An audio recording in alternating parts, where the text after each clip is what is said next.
vamos a hablar con Antonio Lis, Laura García y Abraham Hernández. Sí, buenos días. Yo soy Manuel Liz, soy catedrático de Lógica y Filosofía de la Ciencia en la Facultad de Filosofía de la Universidad de La Laguna y queremos presentar aquí una serie de proyectos relacionados con las nociones de puntos de vista y de perspectivas. Nosotros somos un grupo de investigación en filosofía, esto es filosofía. Tenemos diversos proyectos de investigación, formamos un grupo bastante amplio de investigadores aquí en la Universidad de La Laguna, también forman parte de nuestros grupos profesores de otras universidades españolas y de algunas universidades extranjeras de Estados Unidos, de Finlandia, del Reino Unido.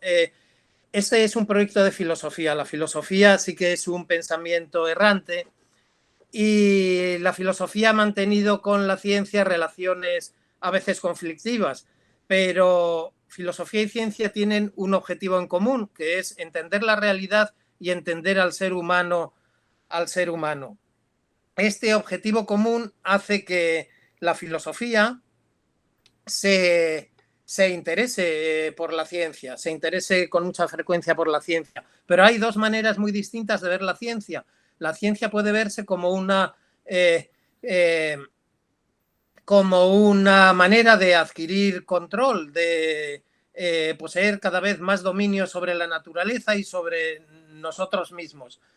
Esta es una manera de ver la ciencia muy distinta de otra manera en la que lo importante sería la comprensión y la explicación.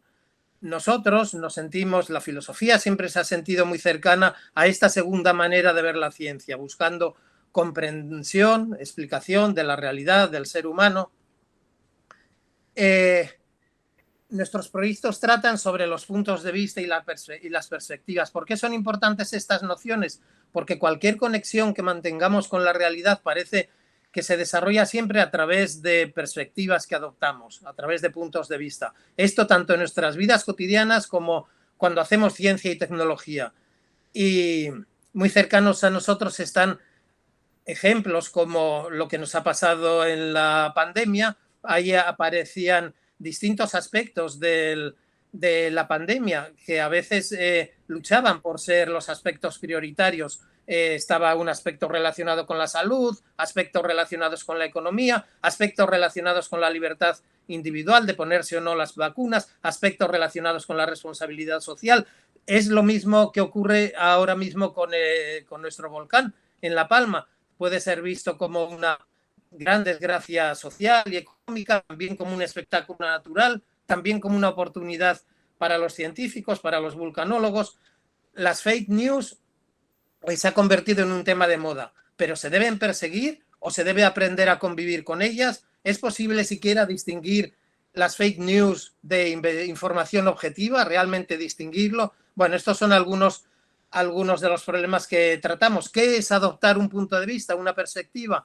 Simplemente percibir algo, tener creencias, deseos sobre algo, emociones, razonar, decidir emprender una cierta acción. Todo esto implica adoptar alguna perspectiva.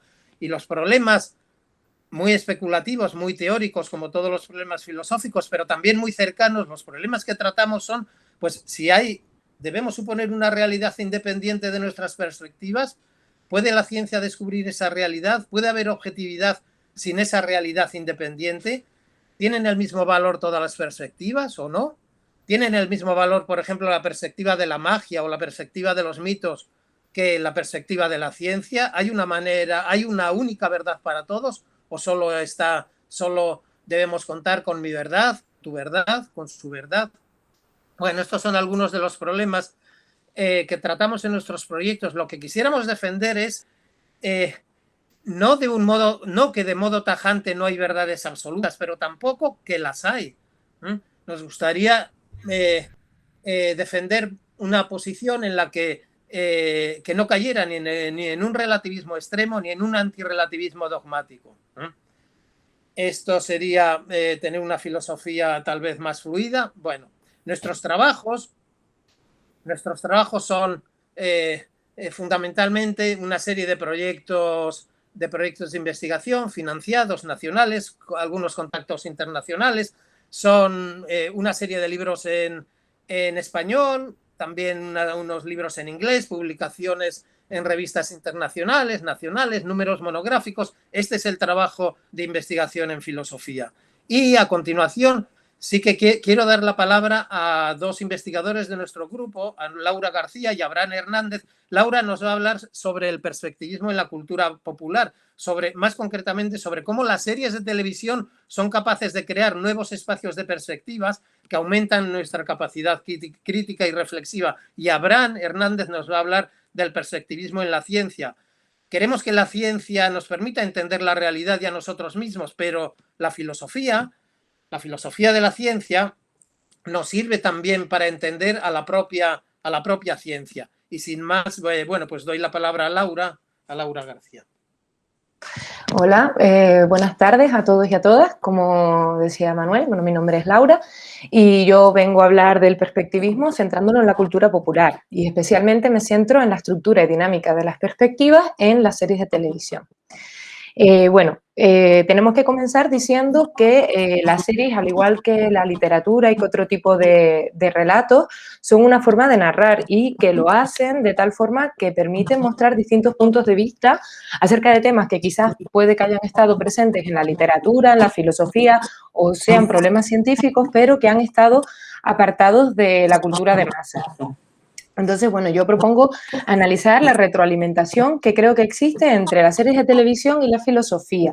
Y eso, pues, lo pongo a través de diferentes ejemplos de ficción que creo que nos instruyen sobre temas filosóficos como puede ser el género o la ciencia. Un segundo, Manuel, si puedes, por favor, apagar el micrófono. Gracias. Entonces, bueno, hay que también señalar que las series de televisión proyectan diferentes perspectivas que creo que en ocasiones son capaces de divulgar conocimiento filosófico, ¿no? Y esto, en definitiva, amplía el punto de vista desde el cual enfocamos la realidad. Un autor perspectivista, uno de los primeros que se consideró a sí mismo perspectivista, que es Ortega y Gasset, nos dice que por una parte existen sujetos que miran al mundo como si se encontrasen en el centro, ¿no? Y lo juzgan todo como si su visión fuese la central, ¿no? Piensan que lo que ellos ven es lo que es. Pero que también existen otros sujetos que sí que son conscientes de que en el mundo no hay centro y que es necesario descontar en todos los juicios que hacen la peculiar perspectiva que la realidad está teniendo desde su propio punto de vista. Entonces, yo entiendo que la forma en que las series de televisión permiten divulgar contenido filosófico recae justo en esta característica, es decir, en que son capaces de mostrar puntos de vista diferentes, es decir, pues que son capaces de ofrecer formas distintas de enfocar la realidad.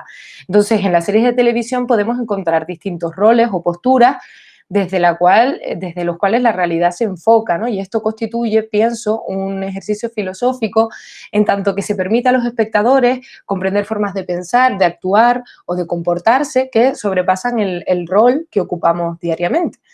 Entonces, bueno, ahora para analizar esto que estoy diciendo, voy a proponer que nos fijemos en tres tipos de series, ¿no? En primer lugar, quiero señalar el papel de las series en la divulgación de la ciencia, ¿no? Y es que las series aparecen, podemos decir, como un aparato divulgador de conocimiento, en tanto que muestran y cuestionan algunos de los desarrollos científicos y tecnológicos también más controvertidos en la actualidad.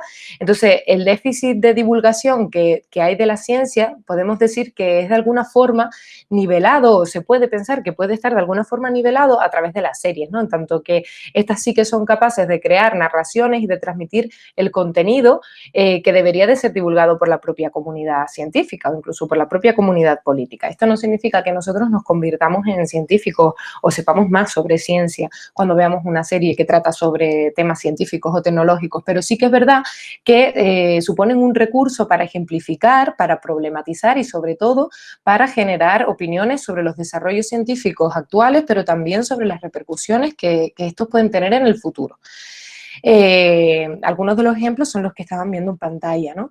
Luego también podemos señalar que las series se han convertido en algo así como una forma de transmitir mitos en la cultura popular, y es que el origen y el porvenir de la humanidad son temas pues, que siempre han estado desarrollados en los mitos antiguos y que la ciencia ficción las retoma y los pone en funcionamiento sobre un trasfondo científico, ¿no? Entonces podemos decir que la ciencia ficción, casi que como cualquier otro tipo de literatura, se convierte en un relato que sigue cuestionando las preguntas esenciales de la humanidad y además que también atienda a las emociones, deseos y conflictos, igual que ocurría con los mitos. Entonces podemos decir que en la ciencia ficción se ficcionalizan los temas básicos y estos, pues, por lo general, se centran en ciencia y en tecnología y también en sus posibles desarrollos y repercusiones.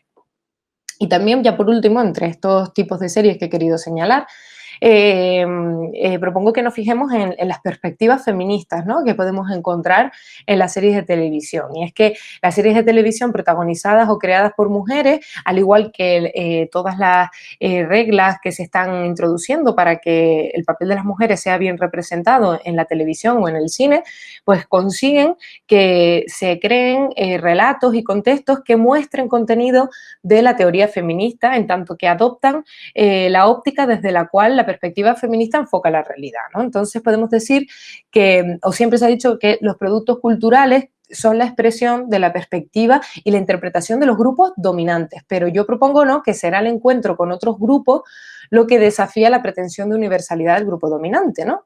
Entonces, en el momento en el que las mujeres se adentran en el mundo del cine o de la televisión, su punto de vista consigue una representación al menos más realista de sus vivencias. Y bueno, estos son los tres tipos de series. Ahora yo quiero que nos fijemos brevemente, ya para ir terminando, en el ejemplo del capítulo White Bear de Black Mirror, que es una serie que quizás conozcan. Y bueno, en este capítulo vemos que se comienza con un timbre que es muy molesto, no sabemos de dónde proviene, y vemos que hay una masa de gente que está corriendo detrás de una mujer, no pueden evitar grabarla, y esta mujer parece que está en peligro, ¿no? Se llama Victoria. Entonces, en ese momento observamos una perspectiva, únicamente vemos la perspectiva de la víctima, ¿no?, la de Victoria, que está huyendo ante la pasiva mirada de la multitud que se está limitando a grabarla. Y luego la trama cambia y el espectador amplía su perspectiva, ¿no?, al entender que la víctima en realidad es parte de un montaje televisivo que pretende hacer justicia a un crimen que ella había cometido previamente. Entonces, podemos ver que el público, ¿no?, los espectadores, comenzamos a comprender que la protagonista, que por la que hemos estado sufriendo durante todo el capítulo, pues había encubierto el asesinato de una niña a la que su marido había secuestrado y asesinado. Entonces, la mujer a la que en un primer momento considerábamos como víctima, pues comienza a ser vista entonces como un verdugo, ¿no?, porque nos enteramos de que había no solo encubierto un asesinato, sino que además ella también lo estaba grabando. Entonces, bueno, mi intención de contarles este capítulo es que podamos ver este capítulo como un espacio de perspectivas, ¿no? Y para que lo entendamos, pues en White Bear vemos diferentes perspectivas. En primer lugar, vemos un punto de vista que es personal y es el de Victoria, la protagonista. Al principio solo conocemos su punto de vista y solo entendemos lo que le está pasando a través de su vivencia. Luego también vemos el punto de vista colectivo, que es el de la sociedad en la que se inserta la historia, ¿no? Y ya vamos comprendiendo qué más ocurre. Y también podemos señalar otro punto de vista que es objetivo y es la información que nos está dando a los espectadores la cámara, ¿no?, que tendría un rango más amplio y podría ser algo así como un mega narrador, porque es una mirada omnipresente que se está enterando de todo y nos lo está haciendo saber. Y por último, me parece muy interesante también mencionar otros dos puntos de vista. Por una parte, el punto de vista del autor, ¿no?, que tiene una visión más bien pesimista, digamos, o está plasmando una visión escéptica, pesimista sobre la tecnología y sobre todo de la tecnología con nuestra relación con ella, ¿no? Y a través de un futuro distópico, pues nos está mostrando un posible desarrollo de la ciencia y la tecnología que nos pervertiría. Pero también es interesante que analicemos en este punto nuestra perspectiva, ¿no?, la de la audiencia, y es que cuando como espectadores comenzamos a tener un punto de vista intersubjetivo con respecto a la colectividad que veíamos, ¿no?, que estaba grabando a Victoria, pues entonces comenzamos a encontrar respuestas acerca de todas las preguntas que nos habíamos estado formulando mientras seguíamos únicamente la perspectiva de Victoria. Y bueno, esto ha sido todo. He querido pues enseñar un poco a qué nos referimos con el perspectivismo en la cultura popular, especialmente en las series. Espero que les haya gustado y si tienen alguna pregunta, pues luego lo vemos. Y gracias. Bien, Abraham, pues, cuéntanos. Hola, ¿qué tal? Buenas tardes a todos y todas. Yo les voy a hablar del perspectivismo en la ciencia desde la filosofía de la ciencia. Bueno, vamos a contextualizar un poco primero para que se entienda bien cómo surge el perspectivismo en la ciencia. Vamos a visualizar la filosofía de la ciencia como disciplina y su objeto de estudio, la ciencia. Sobre todo, se interesó la filosofía de la ciencia por aquello que permite considerar la ciencia como una forma de obtener conocimientos genuinos sobre los fenómenos, sobre la naturaleza, sobre la realidad. Desde ese punto de vista, vemos que la filosofía de la ciencia se ha centrado básicamente en lo que se considera el método científico, las teorías científicas, etcétera, etcétera. Bien, en ese contexto, digamos que aparecen diferentes tipos de corrientes en la filosofía de la ciencia y surge un debate sobre la manera de entender las teorías, cómo se entiende una teoría. Entonces, alguna postura mantenía una postura, digamos, realista respecto de las teorías científicas, es decir, consideraban que las teorías son un reflejo de la realidad. Las afirmaciones que hace la ciencia son consideradas verdades objetivas.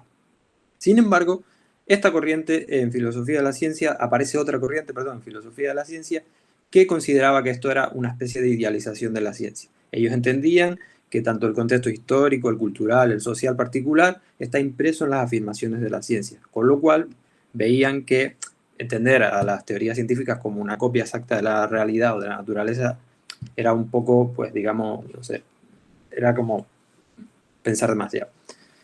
En este contexto de debates entre objetivistas por un lado, constructivistas por otro, surgen algunas otras posturas intermedias, por ejemplo, el perspectivismo del filósofo de la ciencia actual, Ronald Gere. Vamos a explicar un poco, de manera breve, qué es esto del perspectivismo en la ciencia.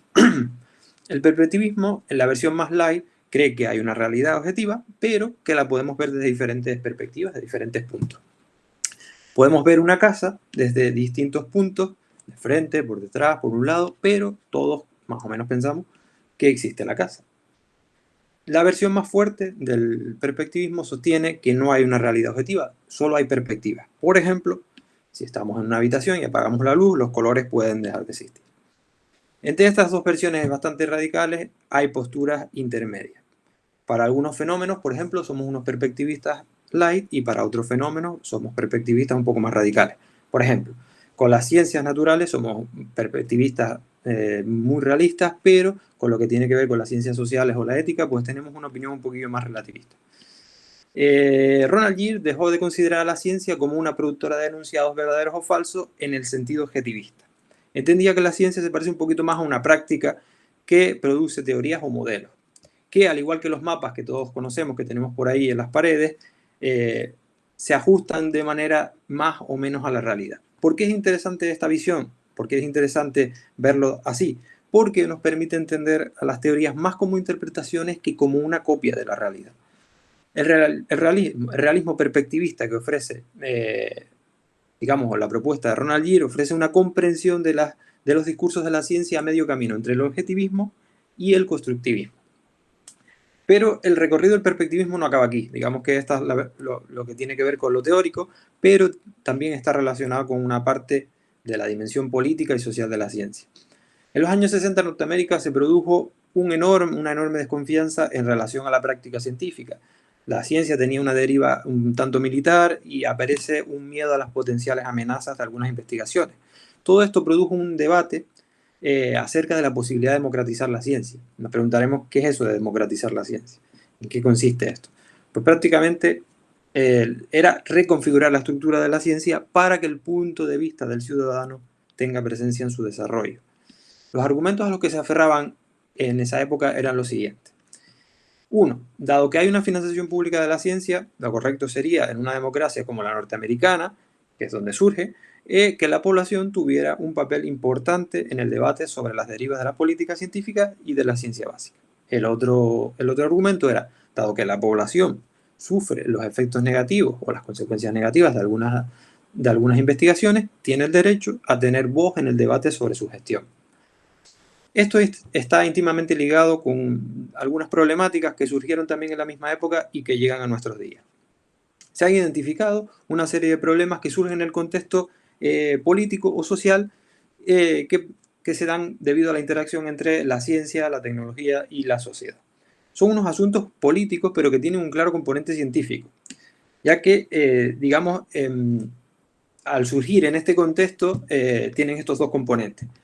La característica más notable de estos problemas es que no pueden ser resueltos por la ciencia, la trascienden. Estas cuestiones están sujetas a incertidumbre, es decir, no existe el conocimiento que necesitaríamos para resolverlo. Vamos a ejemplificarlo con el ejemplo de cómo se gestionó la pandemia, cómo se ha gestionado todo el tema del coronavirus. Bien, pensemos ahora por un momento en el inicio de la pandemia. Recuerdan seguramente que diariamente en los medios de comunicación salía gente quejándose de que, digamos, toda la gestión política parecía una pura improvisación y además la gente exigía al gobierno que contara la verdad. Pues bien, el gobierno no podía contar una verdad objetiva del asunto porque básicamente no la había. La ciencia estaba tratando de entender un fenómeno que es completamente nuevo y que además está en continuo movimiento. La política estaba obligada a tomar decisiones, pero no contaba con datos concluyentes. Y esto nos explica las decisiones tan dispares que se tomaron entre países de la propia Unión Europea. La incertidumbre era tal que, por ejemplo, el gobierno de Reino Unido tuvo en su mesa diferentes investigaciones científicas contradictorias. Bien, salían a la palestra diariamente investigaciones basadas en modelos matemáticos para intentar, pues, lo típico, predecir el comportamiento del virus, tener datos sobre su evolución, etc. Pero sabemos que los modelos matemáticos se generan en base a bastante conocimiento, y era justamente lo que no teníamos, conocimiento. En general, la incertidumbre hizo que aparecieran datos absolutamente disparatados que todos recordaremos sobre el uso de las mascarillas, el contacto entre las personas, las posibles vías para prevenir el contagio, etc. Bien. Por tanto, estos problemas, problemas donde hay, digamos, no hay datos concluyentes y además tienen una clara relación con las cuestiones morales, el perspectivismo es visto por algunos autores y autoras como un recurso legítimo y útil para mejorar la calidad de las decisiones. Y en definitiva, y a cabo, los estudios sobre el perspectivismo en ciencia no solo tienen, no solo tratan sobre cuestiones abstractas, sino, como hemos visto, sobre cuestiones, digamos, de la dimensión, una dimensión más, más social o más práctica. Eso es todo. Muchas gracias. Se me olvidó decir que tanto Laura como Abraham están haciendo ahora mismo sus tesis doctorales sobre estos temas.